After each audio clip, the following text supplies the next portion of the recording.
Hebreus 6, começando com o verso 4.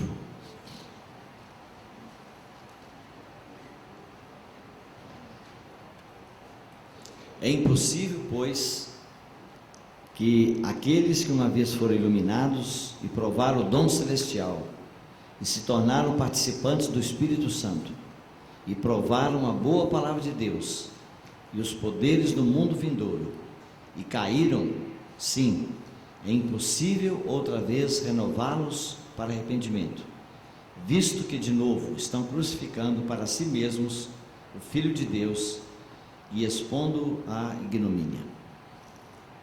Bem, eu sei que é um texto muito complicado, muitos irmãos vivem à procura de uma explicação razoável, mas o meu propósito é de pegar 2 pontos para nós encerrarmos a nossa conferência desses dias. No versículo 5: provaram a boa palavra de Deus e os poderes do mundo vindouro, ou os poderes da era vindoura. Então, 2 tipos de provar: provar a boa palavra de Deus e, o i junta, né? Provar a boa palavra de Deus e provar os poderes da era vindoura. Eu queria concluir esse encontro nosso aqui, falando sobre esse assunto, porque pela experiência da minha própria vida, né, eu sei que normal de quando nós ouvimos mensagens é de nós acreditarmos, nós saímos depois de ouvir e nós imaginamos que nós já temos tudo aquilo que nós ouvimos, e realmente isso não é verdade. Nós apenas ouvimos, e agora nós temos que voltar para casa e nós temos que cooperar com o Espírito Santo para que Ele possa tornar isso que nós ouvimos realidade. No Velho Testamento está escrito que o animal limpo é aquele que ruminava, ou seja, ele, né, como o boi, tem mais de um estômago, então ele passa de um estômago para o outro, vai ruminando, até que o alimento se tornar parte dele. Hoje nós vivemos numa época, né, em que a palavra de Deus é rara. Os irmãos sabem disso. A palavra de Deus é rara hoje. Quem conhece a Bíblia mesmo e prega a Bíblia é raro. E aí, no meio desse povo de Deus, ainda tem aquele grupo de pessoas que são chamados de curiosos. Quando eles veem que tem alguém que conhece muito bem a Bíblia, eles procuram se apegar àquela pessoa para ver se extrai tudo que é novidade para poder sair pregando para os outros. Ele não está muito interessado em praticar. Eu me lembro que eu estava pregando uma determinada cidade de Minas, e um irmão, eu estava atendendo alguns irmãos, ele chegou de longe, assim, distância de uns 5 metros, e aí me chamou a atenção: ô irmão Deus, por favor. Aí eu tinha deixado a minha pasta, né, em cima do banco. Aí ele pegou a pasta e falou assim: posso levar para tirar um xerox? Eu falei: não. Ele levou o maior susto. Eu geralmente sou muito educado, mas com ele eu fui bem rude, porque eu falei: irmão, primeiro você não vai entender nada do que está anotado aqui, está tudo em esboço, eu não escrevo mensagem, né? Mas eu vi que o propósito dele era outro, era pegar as novidades para sair correndo para pregar para os irmãos e nem falar de quem que é, para falar que é dele. Então isso você tem que cortar pela raiz. Fui lá, peguei a espada e falei: posso copiar? Eu falei: não. Fiquei olhando bem sério para ele. Tá bom. Não voltou mais na conferência. Ele só queria pegar a pasta e ir embora. Então, irmãos, é lamentável que mas isso é normal de acontecer. Só que não pode acontecer constantemente. Se essa pessoa vive dessa maneira, ele vive numa irrealidade. Tá vendo? Então, tudo que nós falamos aqui sobre o amor de Deus para com a igreja, para com os judeus, para com os gentios, mencionamos que coisas tremendas vão acontecer lá na frente, mas nós temos olhos para ver. Aqui o nosso texto diz assim: provaram a boa palavra de Deus, mas provaram também os poderes da era vindoura. O que quer dizer isso? O que é provar os poderes da era vindoura? A era vindoura, irmão, o milênio, é quando Jesus vai reinar aqui nessa terra. Então o Senhor nos dê graça para nós ficarmos mais alguns minutos aqui e nós podemos encerrar dessa forma, né? Mostrando para os irmãos que nós precisamos provar a boa palavra de Deus e precisamos provar os poderes da era vindoura. Vamos orar. Pai, nós estamos aqui, Senhor, chegando ao final do nosso tempo,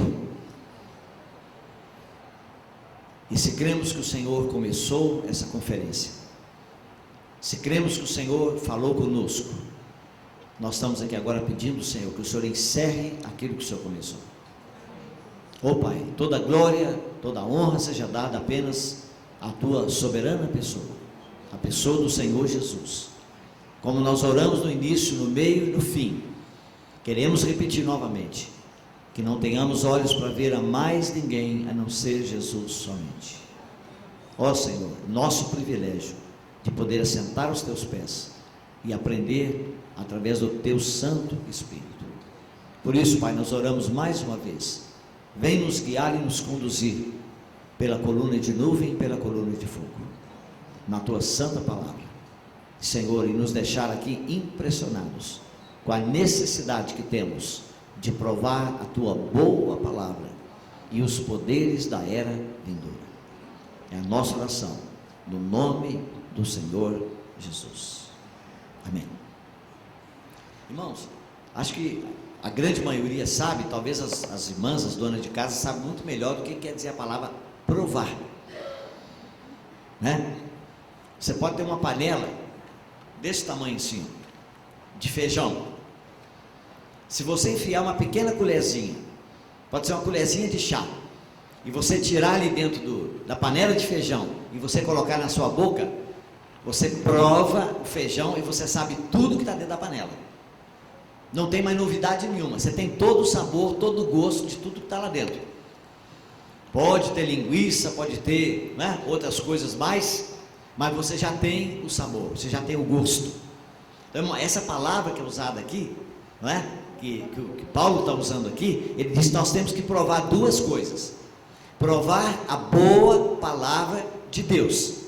Só, irmão, que o termo que ele usou aqui, o Espírito Santo usou para a palavra, é rema, não é logos. A palavra no grego, quando aparece o termo rema, significa uma palavra revelada, é uma palavra pessoal. Não é simplesmente você pegar versículos da Bíblia e ler e decorar. É uma palavra que Deus fala com você. Ela é bem específica. Irmãos, vários irmãos já receberam uma palavra rema.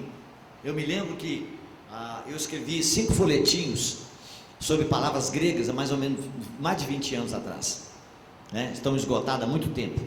E uma delas era sobre logos e rema. E eu contei a experiência de um irmão que morava não sei se mora ainda, em Limeira, no estado de São Paulo. E ele estava a ponto de separar da mulher, porque ele queria ir para os encontros, ele queria ir para as conferências, e queria participar de todos os trabalhos da igreja, e ela não queria nada. Então ele iria, por exemplo, uma semana para a conferência. Quando ele chegava em casa, ela estava com a mala prontinha para ir passar uma semana na praia, sem ele. E aí chegou no ponto que ele não aguentava mais.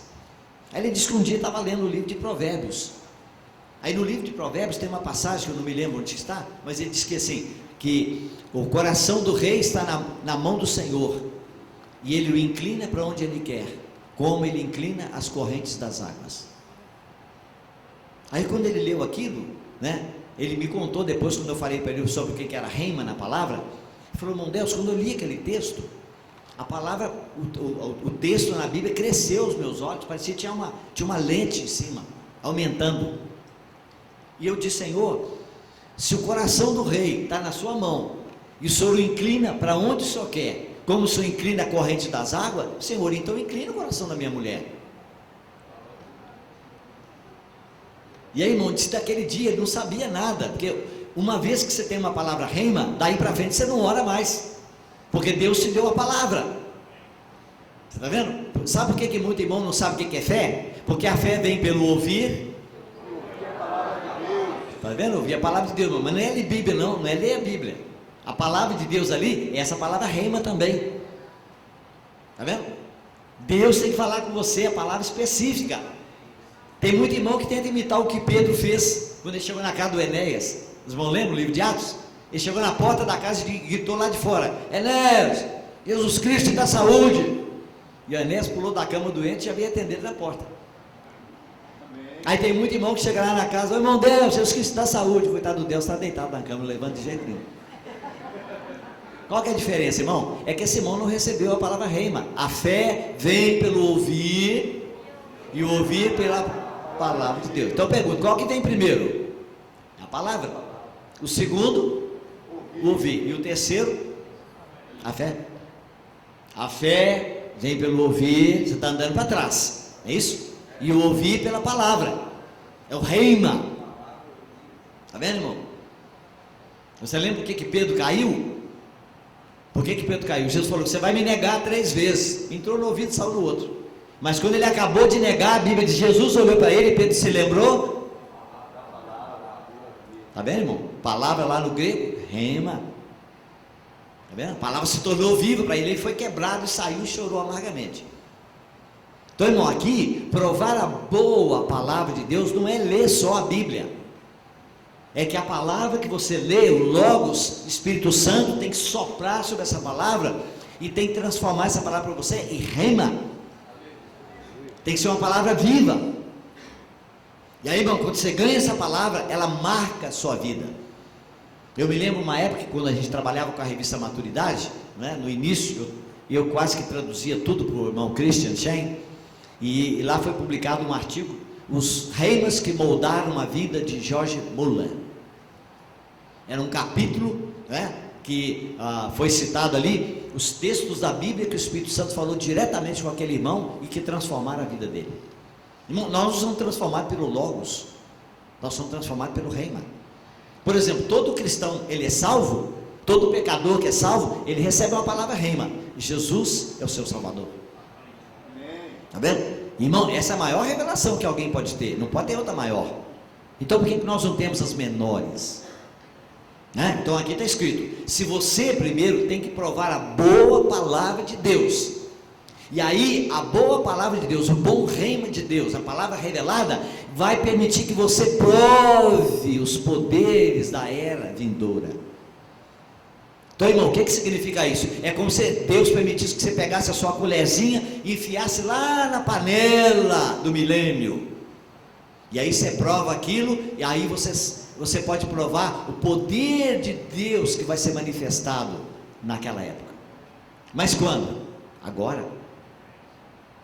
Então deixa eu mostrar para os irmãos alguns pontos aqui, né? Que eu não quero me deter muito tempo com os irmãos, sei que os irmãos devem estar já cansados também, né? Mas deixa eu mostrar para você o que é uma pessoa que recebeu uma palavra rema, como é que ele age. Capítulo 11 de Hebreus.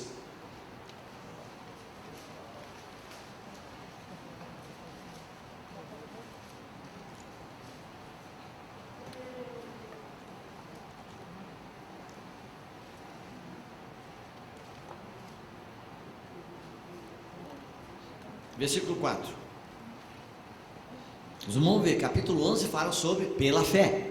Fé, fé, fé. Sem fé é impossível agradar a Deus. Como é que nós podemos ter fé, irmão? Não estou falando fé para crer em Jesus como Salvador, não. Estou falando daquela fé que os discípulos disseram para Jesus: Senhor, aumenta-nos a fé. Está vendo? Então, como é que nós ganhamos a fé? A fé vem pelo ouvir. Está vendo, irmão?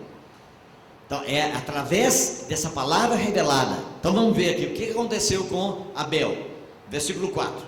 Pela fé Abel ofereceu a Deus mais excelente sacrifício do que Caim. Então, irmão, veja só, o que foi que Abel viu naquela época? Ele viu o Cordeiro de Deus que seria sacrificado um dia, porque ele criava ovelha, irmão, numa época em que não pode comer carne. Os irmãos sabiam? Gênesis registra para nós que a carne só é liberada depois do dilúvio. Mas Abel era criador de ovelhas. Para quê? Só para oferecer sacrifícios para o Senhor.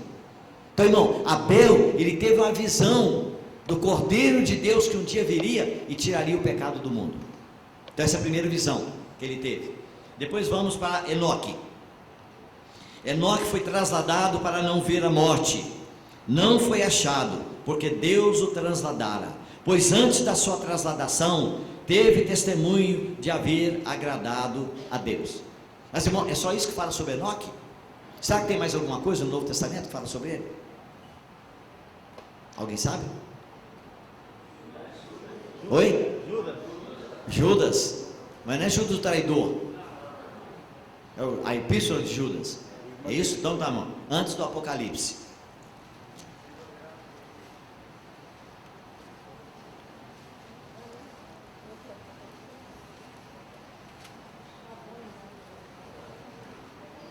É um capítulo só, verso 14.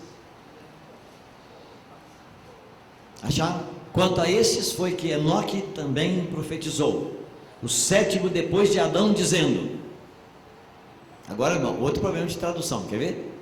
Na minha tradução diz: eis que veio, pretérito, passado, o Senhor entre suas miríades. Há uma tradução diferente?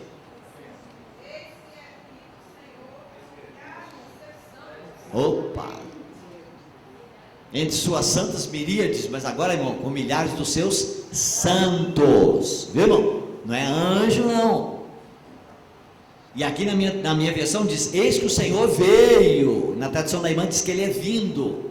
Não, irmão, Enoque andou com Deus, ele provou a boa palavra de Deus. O que ele viu? Ele viu o arrebatamento dos vencedores. Está vendo, irmão? Não foi assim? Enoque foi arrebatado no capítulo 5, no meio de um monte de crente. Os outros ficaram, ele foi levado. Está vendo? Igualzinho está escrito no Novo Testamento: dois estarão no campo, um será levado, outro será deixado. Então, irmão, Enoque, que ele provou? Ele provou o poder da era vindoura. Está vendo? Algo que nem aconteceu ainda, mas ele viu que o Senhor Jesus um dia viria, e com ele milhares dos seus santos.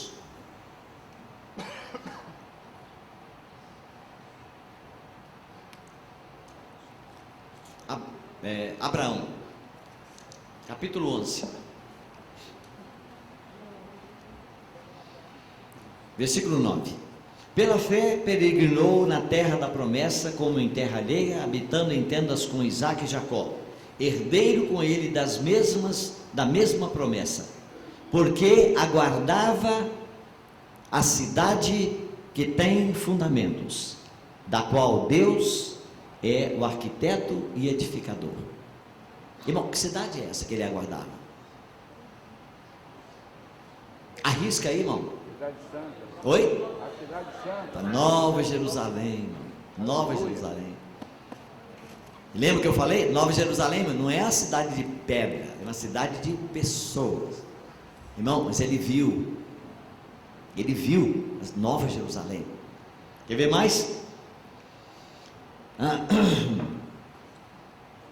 Verso 13. Todos estes morreram na fé, sem ter obtido as promessas. Presta atenção agora, irmão. Vendo-as porém de longe, e o que? Crendo nelas, irmão. Como é que é a outra tradução aí? Oi, irmão, saudar e crer é bem diferente, né? Na minha tradução diz: saudando-as. Todos estes morreram na fé sem ter obtido as promessas, mas vendo-as de longe. O que é isso, irmão? Ele viu as promessas de longe, irmão. O Salvador, ele viu, e aí ele saudou. Aí você imagina, irmão, lá atrás, lá no Evangelho de João está escrito o quê? Abraão viu o quê? O meu dia, Jesus falou. Ele viu Jesus vindo para essa terra, irmão. E o que mais que ele fez? Se alegrou. E alegrou, se exultou. Aí você imagina o velho Abraão lá, vendo assim no ar, não tem nada para ver, né? E ele dando os pulinhos lá de alegria. O pessoal do lado: coitado do Abraão, tá ruim mesmo, tá caducando. Não, irmão, ele viu as promessas de longe e saudando. Aí tá lá o Abraão no meio do campo, lá dando tchauzinho. E o pessoal olhando: oh, coitadinho do vovô. Não sabe que estava vendo as promessas e saudando-as de longe. Está vendo? João diz: ele viu meu dia e exultou, e saltou de alegria. Está vendo? e confessaram que eram estrangeiros e peregrinos sobre a terra. Ô irmãos, tem uma porção. Mesmo no Evangelho de João, Jesus falou, Isaías falou isso quando viu a glória de Cristo. Quando foi que Isaías viu a glória de Cristo, irmão? Ele falou sobre a morte dele, no capítulo 53. Mas onde é que ele viu? No ano em que morreu o rei Uzias, eu vi o Senhor assentado no alto e sublime trono. Então, irmão, ele viu o Senhor no capítulo 53, a morte dele, mas no capítulo 6, quando morreu o rei Uzias, o trono da terra ficou vazio, mas ele viu outro trono que nunca ficou vazio. Ele viu o Senhor assentado no alto e sublime trono. Irmão, poderia multiplicar para você aqui vários exemplos de pessoas que viram, mas um século, um milênio, 2 milênios antes. Mas eu quero concluir mostrando para os irmãos alguma coisa muito maravilhosa. Aí eu quero que você volte comigo no livro de Gênesis, capítulo 23. Sim, desculpe, eu preciso ler com os irmãos Hebreus ainda 11, um versículo aí, nós vamos voltar para lá. Se sua Bíblia está aberta aí, vamos manter só um minutinho. Verso 22, a respeito de José. Pela fé, José, próximo do seu fim, fez menção da saída dos filhos de Israel, do Egito, bem como deu ordens com respeito aos seus próprios ossos. Irmão, mencionar a saída do povo de Israel, antes disso acontecer, não sei quantos séculos antes, mas diz que eles ficaram lá 400 anos, mas eles passaram algum tempo junto com José, mas que seja 100 anos ou 200 anos, ele disse, vocês vão sair daqui, Deus vai visitar vocês, e vai tirar vocês da terra do Egito, e vocês irão para a terra de Canaã. Só que uma coisa, vocês têm que jurar que vocês vão levar os meus ossos para a terra de Canaã. E aí ele deu ordem acerca dos seus próprios ossos. Aí, irmão, eu pergunto para você, o que significa isso? Por que o Espírito Santo falou que é pela fé? Que atitude de fé tem essa? Não parece sentimentalismo? Que ele falou, eu sou israelita e eu quero voltar, eu quero ir para a minha terra, eu sou descendente de Abraão, e eu quero estar lá, eu quero estar naquela terra, que é a minha terra, eu quero ser enterrado lá. Irmão, vamos ver o que a Bíblia registra sobre isso. Gênesis capítulo 23.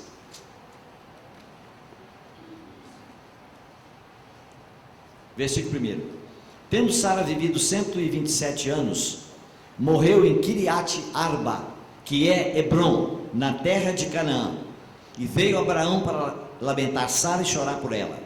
E levantou-se depois Abraão da presença da sua morta e falou aos filhos de Et: sou estrangeiro e morador entre vós, dai-me a posse de sepultura convosco, para que eu sepulte a minha morta.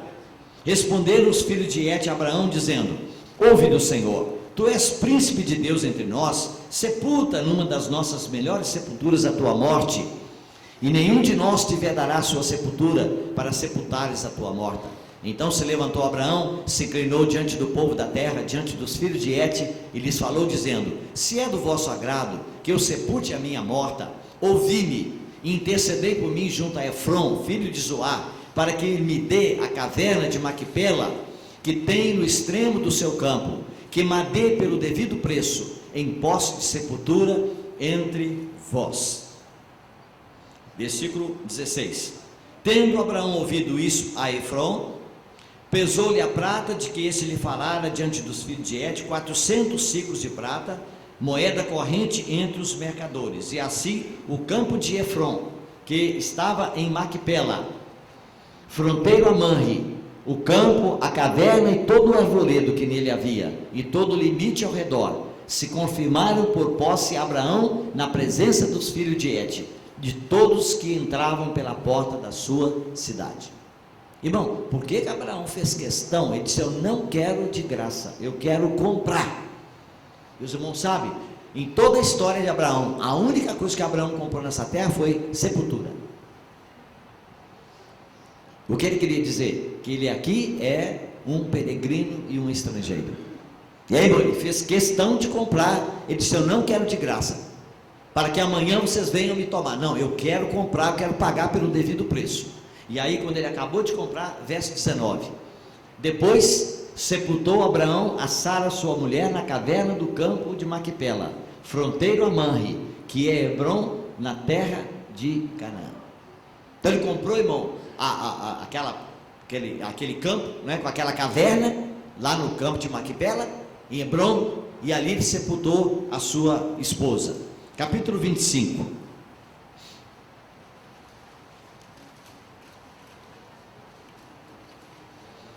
Verso 7. Foram os dias da vida de Abraão 175 anos. Expirou Abraão, morreu em ditosa velhice, avançado em anos, e foi reunido ao seu povo. Sepultaram-no Isaque e Ismael, seus filhos, na caverna de Maquipela, no campo de Efron, filho de Zoar, o Eteu, fronteiro a Manre, o campo que Abraão comprara aos filhos de Et. Ali foi sepultado Abraão e Sara, sua mulher. Irmãos, estão vendo? Uma sepultura com 2 mortos. Capítulo 33.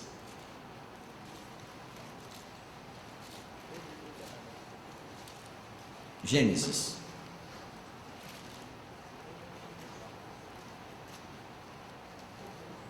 Verso 18. Voltando de Padã Arã, chegou Jacó são e salvo à cidade de Siquém, que está na terra de Canaã, e armou a sua tenda junto da cidade. A parte do campo onde armara a sua tenda, ele a comprou dos filhos de Amor, pai de Siquém, por 100 peças de dinheiro. E levantou ali um altar e lhe chamou Deus, o Deus de Israel. Bom, aqui parece, pelo nome, que o lugar é diferente. Mas, irmão, agora ele comprou um pedaço maior daquele campo. Se você quiser examinar depois, não vamos ler agora, para a gente pegar a sequência, em Atos capítulo 7, lá diz que é o mesmo lugar que o Abraão tinha comprado. Só que o Jacó agora foi lá e comprou um terreno maior, incluindo aquele pedaço que o Abraão já tinha comprado. Então ele quis assegurar a compra daquele lugar. Muito bem, capítulo 49.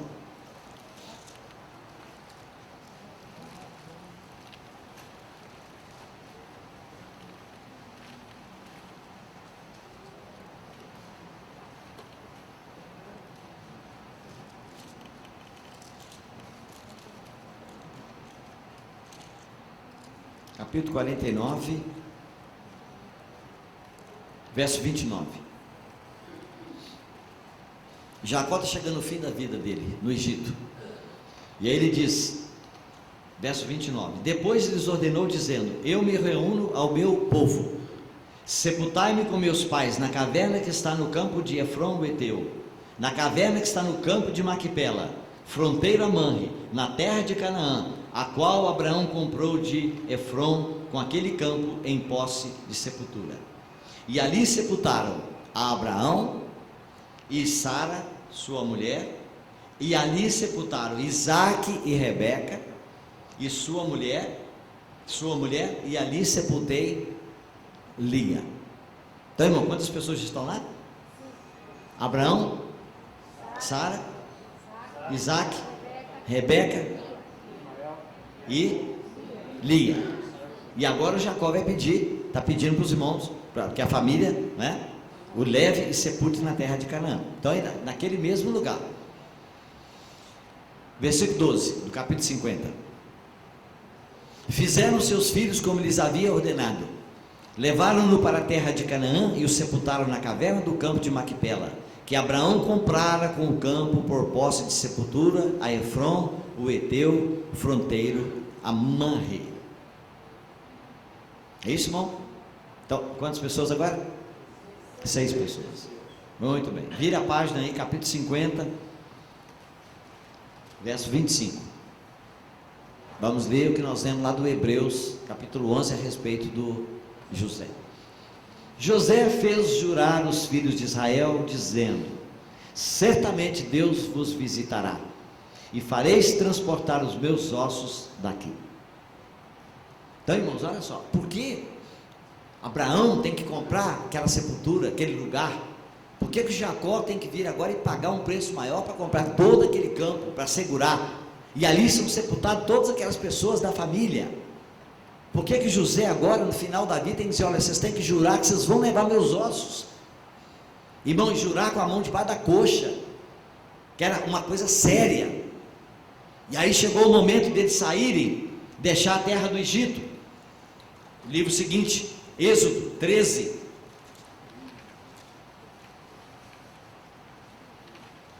Êxodo 13, verso 19.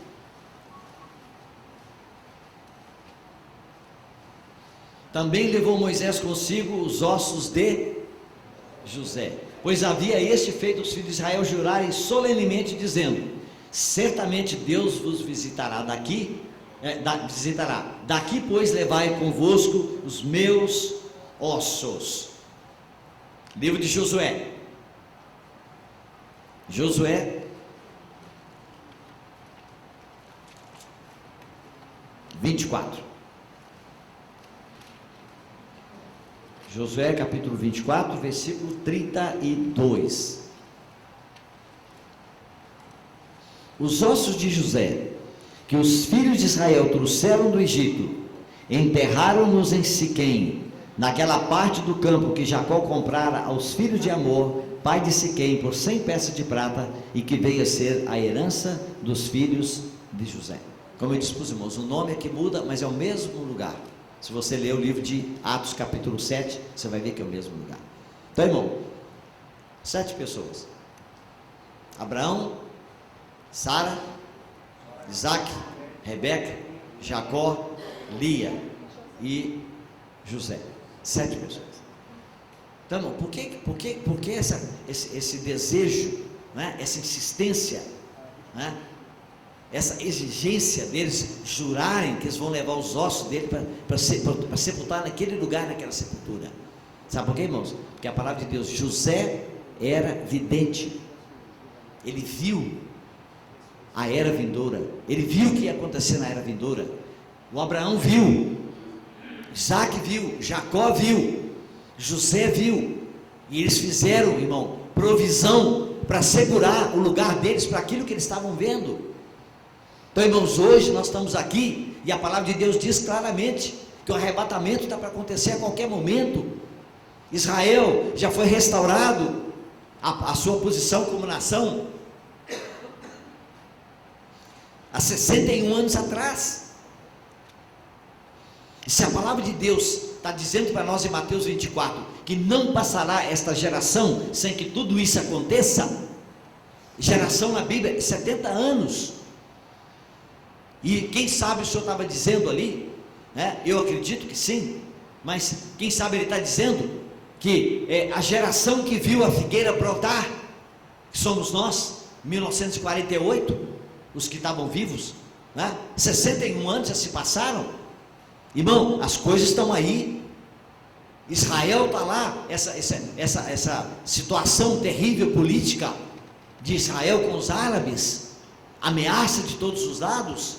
E agora essa crise financeira, irmão, que não é uma coisa pequena, é uma coisa grande, muito grande.